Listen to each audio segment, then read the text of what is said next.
Well, good afternoon, everybody, and welcome to NASA's Johnson Space Center. We are here today for our combined mission status briefing and our post-mission management team briefing. Joining us today is Brian Lunny. He is Space Shuttle Discovery's lead flight director throughout the mission of the orbiter to the International Space Station. And also joining us is Leroy Cain. He's the deputy manager of the Space Shuttle program, and he's also the chair of the mission management team as well. We'll hear from both gentlemen, and then we'll take questions here and at other NASA centers. And with that, I'll turn it over to Brian. Okay, thank you, Kyle. I'll just start off with a quick summary of some of the things that went on today on orbit and how the crew is doing. The crew woke up just before 6 o'clock Houston time, and they were doing a great job up there. Listening to them, they sound like they're having a really good time as well. Things are perking along just as we would all hope. From an activity standpoint, this morning we went and performed our second rendezvous phasing burn, and that was about a 10 foot per second right ohms burn. That is just setting us up for our rendezvous tomorrow. Tonight we'll do one more of those rendezvous phasing burns. That one's a little bit smaller at about 6 feet per second. Currently we're phasing in on the International Space Station. We're about 7,600 nautical miles behind the ISS, and of course we'll get there tomorrow. For today, Steve Lindsay, Eric Bowe, and Al Drew, they performed the Flight Day 2 inspection. They've completed so far the starboard and the nose cap surveys, and we're working on the port survey when I came over here.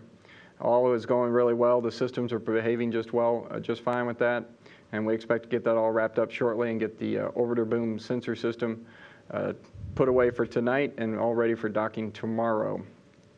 During this time period, the other folks, Steve Bowen, Mike Barrett, and Nicole Stott, they continue to configure Discovery for orbit ops by setting up the ergometer, the little bicycle that they use for exercise. They activated the National Laboratory Program samples.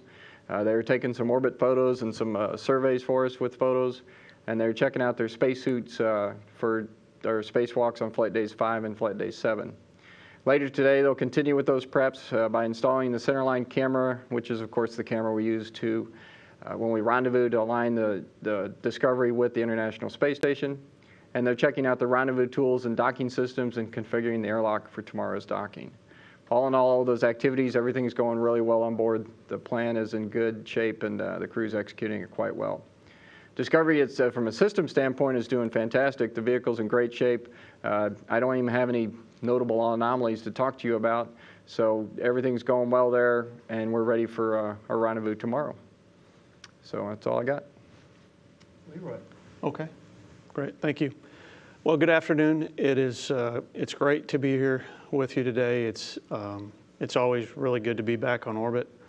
I think in this case, it's especially prideful for us. I think a couple of reasons for that, not the least of which is no doubt that this is a big milestone for Discovery and for the shuttle team as a whole. And so it's great to see her back in orbit and performing the way she is. Also, I think because, and I know you've been briefed quite a bit before launch on all the work that took place with the external tank and the various challenges that we had as a program going back to late October and early November. I know some of those briefings went into some great detail on the work that the team performed and what was necessary to get us back to a flying condition again. I don't think in those forums or in this one I can really do justice in terms of what I want to say about the team's effort in that regard. As a shuttle program management team, I can tell you that we couldn't be more proud of what the team was able to accomplish. The dedication that the team showed to a person across the country, across the various centers, the sheer perseverance of the team members and their commitment to excellence. We've seen this kind of thing as we've tackled other problems going through the program, and in this case, I think it was extra special because we had some other challenges that we haven't faced before in the program, and to include a smaller workforce and some pressures on folks both in their personal and professional life that we probably didn't face before.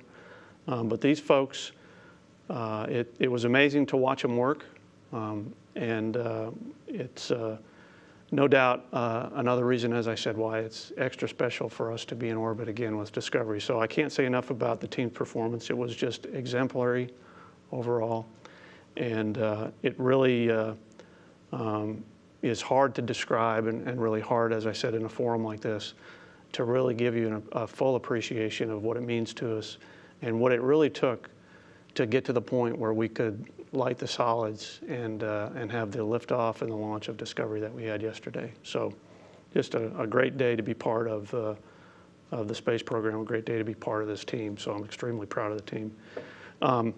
The launch and the ascent went extremely well. It was a beautiful launch. And ET-137, the external tank, had excellent performance. Again, a testament to the team's work the past several months in particular. As Brian mentioned, Discovery's performance on orbit has been outstanding. We had very, very few minor kinds of systems items to even talk about, and nothing of significance. We're looking forward to the rendezvous and the docking tomorrow. We have a very full and exciting mission with the space station, and the team is ready to go. At the MMT today, we really didn't have a whole lot to talk about.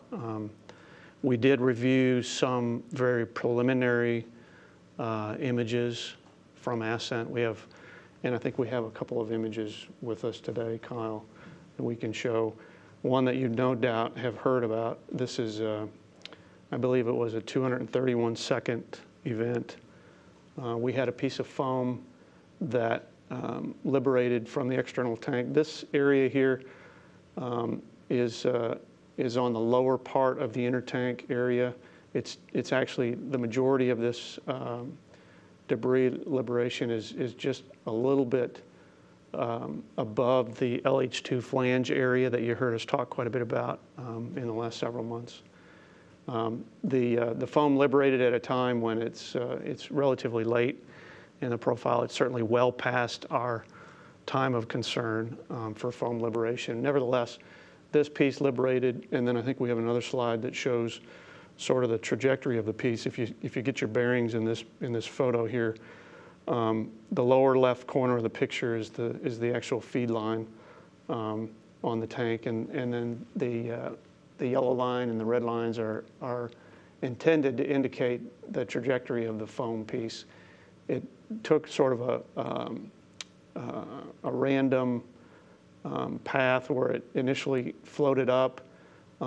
Looks like it may have touched the underside of the orbiter there in the bipod attach region, maybe somewhere around the arrowhead region, and then from there it went and traveled back along the stack, and doesn't appear to have impacted any other part of the orbiter or the shuttle system as it made its way into the plume. So that was an item of interest during ascent. This, I'll remind you, this is in an area where we know we have susceptibility to what we call cryopumping, where that part of that's at the very top of the liquid hydrogen tank. And so when we get to this 3 or 4 minute time period in ascent, that part of the tank is getting relatively warm compared to what it had been. And so we get this cryopumping. And from a physics standpoint and a post-flight historical and a test standpoint, going back to return to flight, we know we can lose foam as a result of this cryopumping phenomenon. So that was, we believe, preliminarily, that was the cause of this foam loss. And so not totally unexpected. This is a portion, an area of the tank that we're very attuned to in terms of the potential for this kind of debris loss. So we don't have any concerns about this event. Obviously, we'll do our normal vehicle inspections, and in fact, they are ongoing today and tomorrow as we approach the space station, and we'll do all of our normal inspection work to make sure that the vehicle is okay. But that was one foam event that I thought we would show you today. There were a couple of other events during ascent. They were as well outside of the area of aerodynamic sensitive transport time. And so we didn't see anything of concern in terms of debris loss from the tank. And as I mentioned earlier, overall, the performance of this tank, external tank number 137, was really exceptional.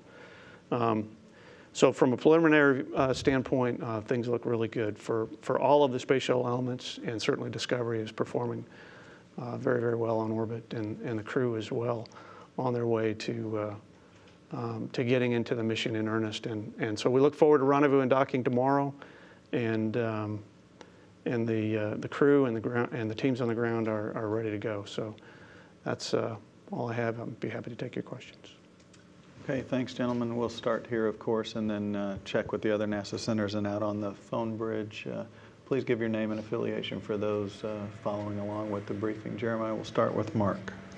Hey, thanks, Mark Carreau for Aviation Week, and I think this is for Leroy, but on the LH2 flange foam loss and debris trajectory you talked about, is that something you would see in the photography during the backflip tomorrow, or is that something you have to catch another way in terms of whether there was impact damage?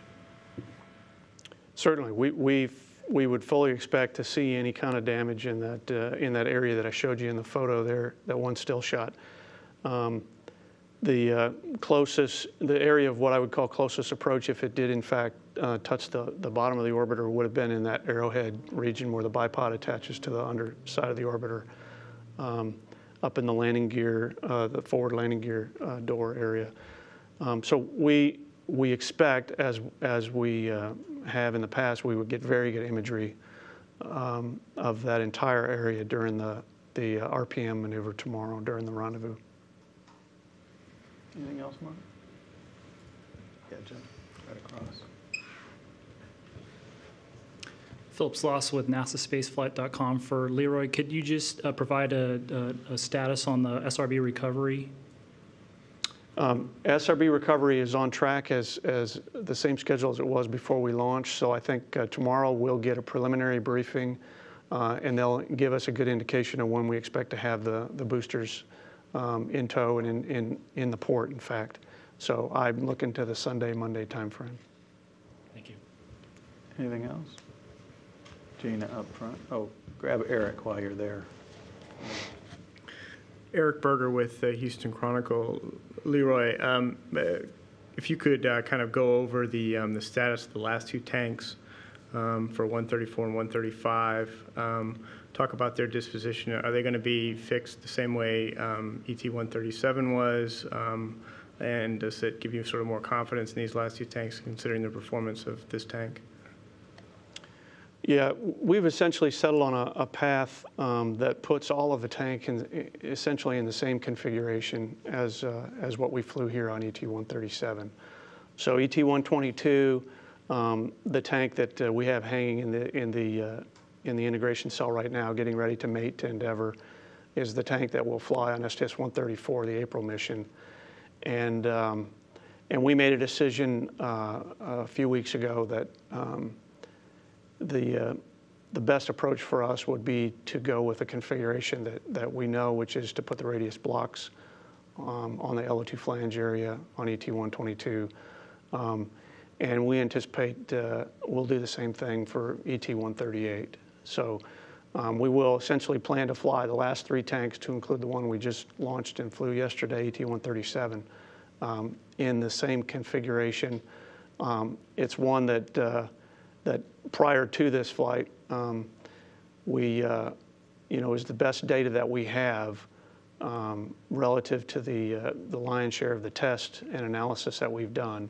And we have a high degree of confidence in the modification that we've done. And certainly it performed exceptionally on the tank we just launched and flew yesterday. So that's our plan. Go ahead, Gina Sinceri, ABC News for Brian. What is the Soyuz fly around a done deal yet? If so, when would that happen for the photo op? Sure. The discussion for the Soyuz fly around is something we looked at real closely for the last few weeks prior to flight. It's not a done deal yet. We're going to have my friends in the MMT and the IMMT discuss it further, and I've asked them to give us ops guys a decision no later than flight day 6. If they agree and ask us to go include that in the flight, then we're going to insert a day, and it'd be between flight day 9 and 10. So we would do the fly around, about flight day on flight day 10 in the current schedule. If after MMT review and IMMT review, they conclude that we ought to go do that. Right behind her. Denise Chow at space.com. Question for Leroy. I know you said that the preliminary results show that the foam loss is not an issue, but because you saw that with the ET-137, is that going to change at all the modifications that you're doing for Endeavour and Atlantis' tanks? No, in all likelihood it won't. I will, as we always do, reserve final judgment until we have thoroughly reviewed all of the data. What I've shown you today is preliminary. My assessment of it is also preliminary. But I would tell you that I have a pretty high degree of confidence that we're going to, in the end, determine that this was a cryo pumping event, one that we know that we're susceptible to, one that we know that we have some level of accepted risk for, and one that we know that in this area of the LH2 flange, we've done an awful lot of work to ensure that we can minimize these kind of cryo pumping events. If you recall, when we were having the discussions about ET-137, the tank we just flew, modified and flew, one of the areas that we emphasized was we were quite satisfied that we were able to develop flight rationale for the LH2, the stringer ends on the LH2 flange end of the inner tank, because we really didn't want to have to remove foam and modify those areas of the stringer ends. And part of the reason for that is because we have some very special processes that are done at the manufacturing plant where the LH2 flange closeout is concerned. The way we put the foam on, the methods and the techniques that we used for putting that foam on, you'll recall that we did a lot of analytical work and a lot of testing in the return to flight time frame to wind up with the design and the implementation of that LH2 flange area that we fly today. And we really didn't want to disturb that because we know that we have some susceptibility with the cryo pumping in that area. So I do not anticipate that what we've seen in terms of performance on this tank would cause us to want to do anything different in the area of the LH2 flange on the upcoming two tanks. That's preliminarily.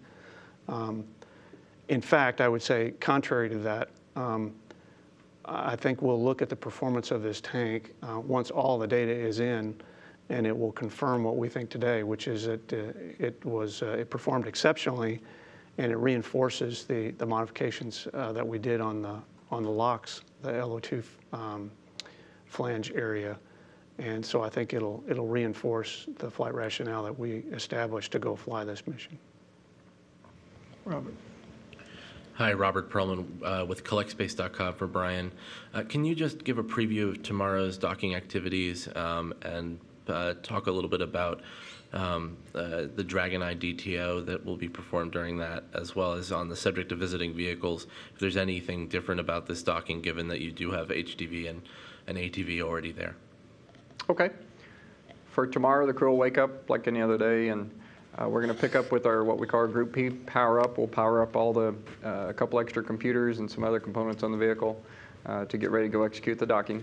And then we have two big burns planned, an altitude raising burn, then another phasing burn, and then followed about a rev later by the TI burn, the terminal initiation burn for the rendezvous. As far as the rendezvous itself, it's a pretty straightforward rendezvous like many we have accomplished in the past. No special tasks or things going on for that. The vehicle's in great shape, crew's in great shape, so nothing extra special there. As far as Dragon Eye, it's a DTO we have on board. It's a box that sits by the orbiter docking system out in the payload bay. And the only interface we have with is a power switch, pretty much. We turn it on prior to we begin the rendezvous, and we turn it off once we get docked. And our insight and interface with it is limited. So hopefully we'll get to see the data, how it performs later as an agency, as a spaceflight community. But as far as during this flight, it's not going to do anything for us. We'll just power it on and power it off when we get done. So as far as the rendezvous, everything's nominal, and we expect everything to go just fine. And as far as anything different, because HTV and ATV are there, no, not really. We have them in our visuals. We see that they're there, and we're going to fly in. We did talk about powering on one of the cameras on the exposed facility on the Japanese side, and they may choose to do that and get some good video of the orbiter as it's approaching. We have said that they can do that if they like, and I think they were still contemplating that when I left earlier this afternoon. Peter Spots with the Christian Science Monitor for Mr. Cain. I wonder, for the rookie in the group, if you could describe a little bit this cryo pumping, what causes it, what effect it has on the tank that would then lead to a shedding of foam. Okay. Yeah, on the probably the most basic level, from a physics level understanding, the air pockets in the system, that area of the tank is very cold before we launch. The tank is filled essentially up to nearly the top where that flange area is. So that whole surrounding area is very cold, to include the back face of the tank structure and the flange, and therefore the necessity of the insulation and the foam. As we proceed through launch and ascent, we use up that fuel at a pretty rapid pace, so the fuel level goes down in the tank. And so, therefore, that whole area that's vacated by that fuel tends to warm up, and therefore the structure around it warms up, the air warms up, and any air pockets that you have in the system tend to want to escape because now they're warmer. When they do that, they sometimes push foam in the direction to include away from the surface of the tank and cause foam at whatever its weakest point is to pop off. That's fundamentally what's happening. Okay, let's go and take some questions down at the Kennedy Space Center, the launch site in Florida. Hello, this is Marcia Dunn of the Associated Press. Leroy, I have a couple foam questions, please. The chart that you showed had impact 1, 2, and 3, and I didn't know if those were 3 different pieces of foam potentially hitting at 3 different locations, or whether that was you just mentioned the one impact, so that's why I'm unclear. Okay.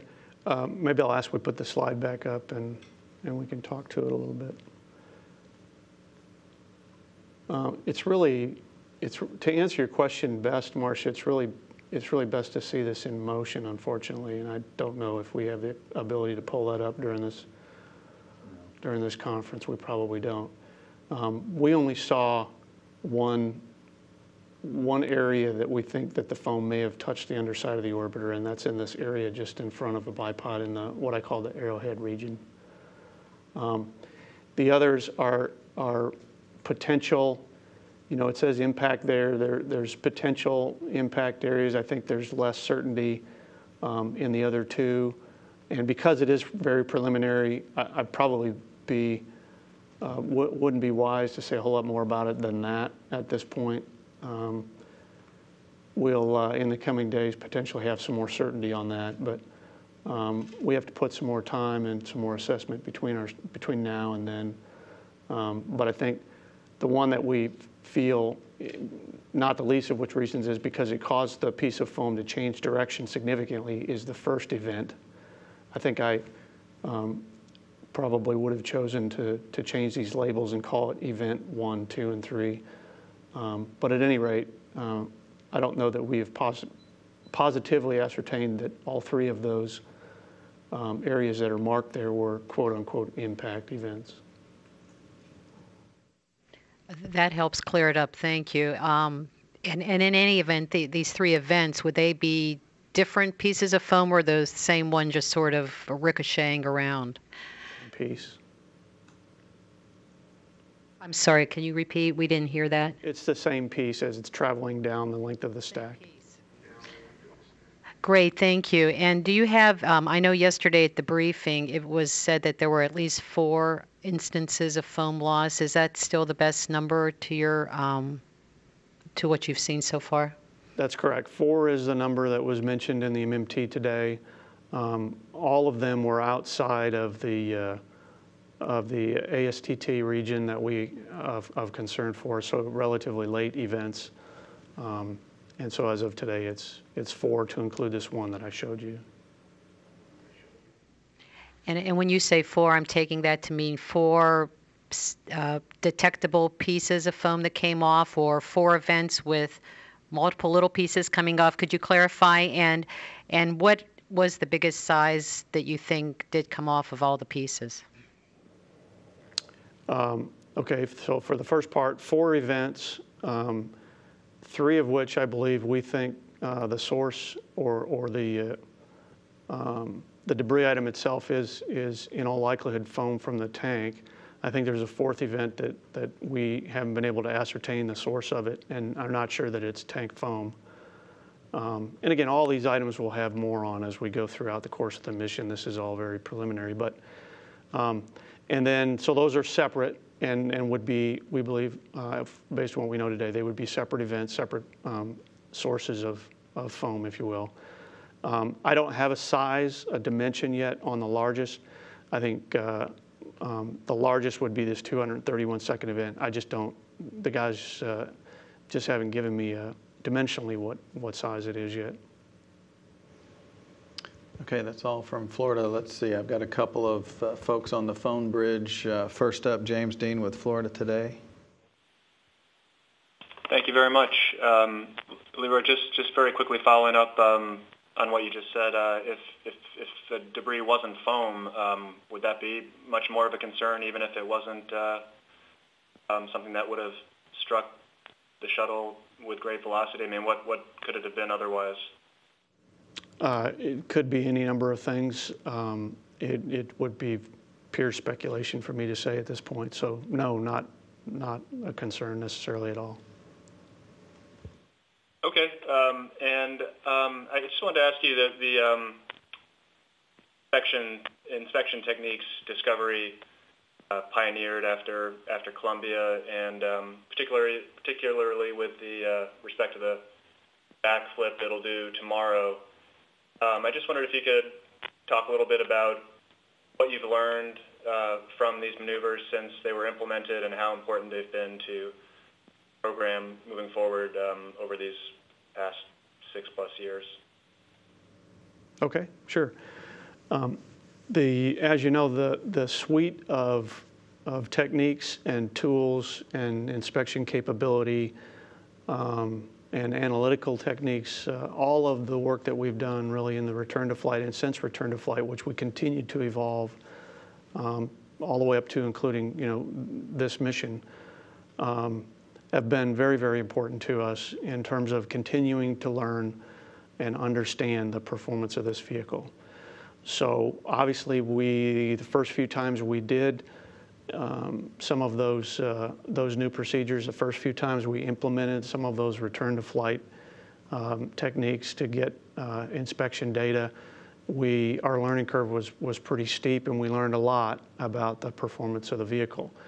Along the way, as we continued to implement changes to the tank and we continued to tweak the system with our goal of minimizing the amount of debris, the amount of foam coming off the tank, if you will, the procedures and the techniques have been as important all the way along, because in some cases they were used to verify that we did in fact solve a problem or help mitigate a problem by some modification that we did to a foam application technique, or something more significant than that we did on the tank to remove some of the foam ramps and some of the larger modifications that we did. So those things were not only important for determining the health of the vehicle once we got in orbit, which was hugely important to us, of course, but they were also important as it relates to moving forward and being in a continuous learning environment. So they substantiate some of the things we did along the way, in addition to, for that very mission where we did that inspection, they gave us the ability to move forward knowing that we had a vehicle that was safe to continue the mission and to return for deorbit and entry. And so I would tell you it'd be very difficult to go back and more than a year or two and find missions in that succession going all the way back to return to flight where we haven't continued to learn because of the return to flight inspection and analytical techniques that we put in place. So it's been very, very important to us and allowed us really to move forward with our eyes open and to continue to evolve and improve the system. Thanks again, and just quickly following up on that again, just wonder if you and or Brian, remember the first backflip and could share any thoughts of seeing that unfold, and if that'll be on your mind as you're watching it tomorrow. Go ahead. Well, from my perspective, I'll be sitting on console, of course, watching the crew execute this activity. I was on the space station side for STS-114 as the flight director when this was being executed, and I can't say I'll think too much about that. It was an interesting time, obviously, but right now I'm pretty well focused on the activity at hand and ensuring that the crew gets through this one safely and we get rendezvous and docked safely and everything goes well. Like Leroy did say, we have learned a great deal in the past couple of few years on how to fly this vehicle and how this vehicle behaves and how to analyze the data on the ground. I'll emphasize what he said. I've gone to a bunch of the mission management team meetings where we have discussed these the inspection techniques we have and the analysis techniques we have, and it's pretty astonishing actually how far that team has come and how good they are at doing what they do. And I am impressed and amazed each time we get something for them to look at. I'm glad when we don't have something for them to look at, but when they do look at things, they do so in such a thorough and rigorous manner that it is very impressive. So we will do the rendezvous pitch maneuver tomorrow, and everything is going to go well, I expect. And we got the teams backing us up and helping us out when need be otherwise. Thank you. Okay, let's see. Irene, are you on the line? I am. Thanks very much. I just had a quick question about the Soyuz photo rendezvous, if that's approved. The Flight Day 9 schedule, the last one I saw, has the hatches being closed at the end of that day, and I'm assuming that you'd postpone that. Is that right? Yeah, that's a good assumption. If we insert this extra day to go do this activity, plus we would use the additional time to do additional outfitting of the PMM and also some stowage in the HTV. We had that idea in our minds going into this mission. We may need extra time or want to use extra time for those activities if everything else is going well. In addition, on that extra day on Flight Day 10, so on Flight Day 9, right, we would not close the hatch. We would insert Flight Day 10, and that would essentially, they'd do the flyabout in the morning, get redocked.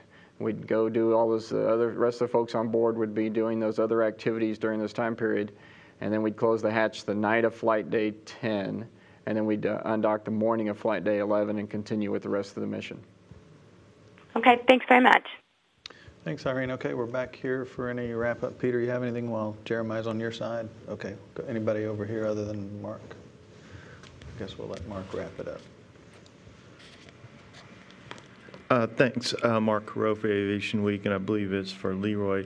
When would the MMT ideally kind of like to clear the TPS for the mission based on the imagery that you get from all the different sources? It'll be, in all likelihood, in the Sunday time frame. I think the way the timeline lays out, Mark, we'll get a great bit of our data tomorrow, of course. As Discovery approaches the station, we'll get a lot of the photography. We'll get all those images downlinked. The crew will analyze all of that data. I believe you've heard us talk about our focused inspection meeting, the debris assessment team and the orbiter experts. They have that, I think, at least as of today, they have that set for about 9 o'clock tomorrow night. Saturday evening, so we expect to have the lion's share of the data in hand, at least to the point where they can make a recommendation as to whether or not there's an area that would require some more detail or some focused inspection, as it were. And so that recommendation will come to the MMT as early as Sunday morning, Sunday afternoon, and subsequent to that, things begin to happen pretty rapidly. The remainder of the data comes in pretty quickly, and then the way it gets analyzed and it gets QA'd and it gets peer reviewed, it'll be in that Sunday, probably not later than Monday timeframe. I think as it relates to the Soyuz fly around that we're talking about, I'm going to want to have a pretty good understanding of the health of the vehicle before we commit to doing that from a shuttle standpoint, simply because selfishly, that +1 day, we have a lot of different ways we could use that. And obviously, if there were some thing that we wanted to look more closely at, we might need to use up part of that +1 for a focus inspection kind of opportunity. So I don't anticipate that. When I look at the performance going uphill, when I look at preliminarily how Discovery looks in orbit and the performance of the external tank, I absolutely don't expect that to be any issue. But in any case, we'll go through our normal process, and I expect that to wrap up in the Sunday, Monday timeframe, and then we'll make a decision on Monday, in all likelihood, about the Soyuz fly around in the MMT.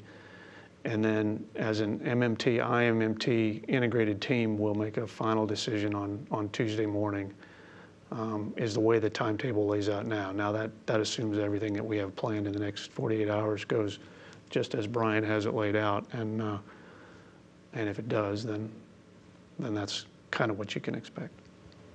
Thank you.